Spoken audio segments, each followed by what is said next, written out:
Ryan, kumusta na ba ang panahon dyan at nailikas na ba lahat ng mga residente sa Calaguas Island? Yes, Rosalie, bagamat bahagya pa lang natin nararanasan ang epekto ng Bagyong Pipito dito sa Camarines Norte, kaninang umaga ay nag-umpisa ng magsagawa ng forced evacuation ang mga opisyal ng barangay dito sa barangay Mangkawayan sa isla ng Calaguas dito sa Camarines Norte.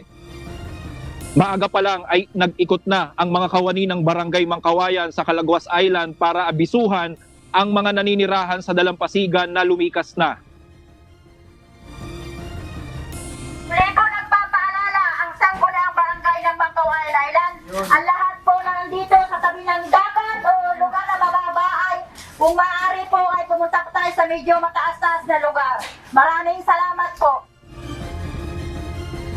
Ito ay upang wag nang maabutan nga ng pagragasan ng tubig mula sa dagat o storm surge na inaasahang magiging epekto ng Bagyong Pipito. Rosalie, ilan sa mga residente ay kusa namang pumunta sa mga evacuation center para dalhin na ang kani-kanilang mga gamit. Sa pinakahuling ulat mula sa DOST Pag-asa, 9 na bayan sa Camarines Norte ang posibleng makaranas ng storm surge, kabilang dito ang mga bayan ng Basud, Kapalongga, Jose Panganiban, Mercedes, Paracale, Santa Elena, Talisay, Vinsons at bayan ng Daet. Ayon sa abiso ng ahensya, posibleng umabot ng mahigit sa 3 metro ang taas ng alon, kaya naman maaaring makasira ito ng mga bahay at iba pang mga infrastruktura.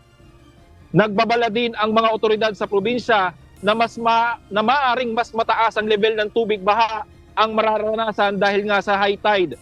Kaugnay nito, naghanda na din ng mga relief packs ang mga barangay council sa naturang isla para agad na mabigyan ang mga pamilyang ililikas sa mga evacuation center.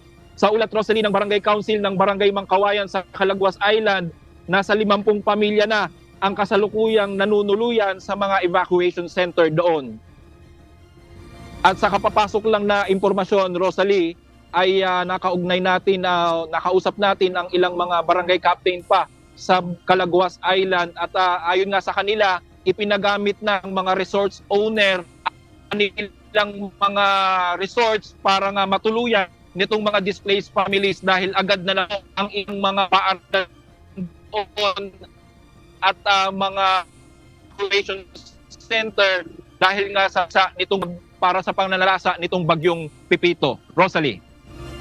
Brian, dito sa videos na nakikita natin sa iyong ulat, fair pa yung weather, meron pang sikat ng araw. Pero ngayon ba, kumusta na yung sitwasyon dyan? Malakas na ba yung bugso ng hangin at meron na rin bang mga pag-ulan?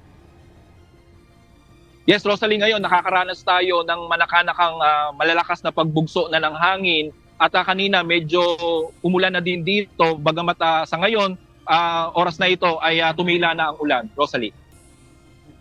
Sa dami ng kinakailangang ilikas ng mga kababayan dahil nga sa matinding epekto na ating aasahan nitong bagyo, sapat ba yung mga relief goods para tustusan yung bilang ng mga kababayan natin na inilikas?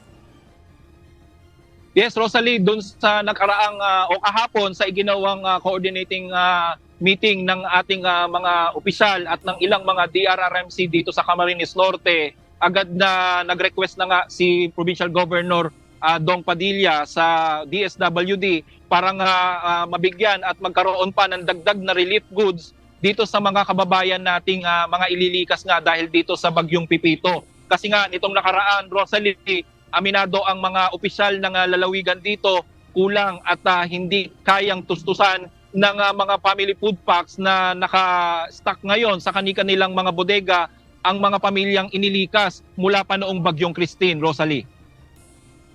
Okay, maraming salamat Brian Baldarahe, nag-ulat ng live mula sa Daet, Camarines Norte.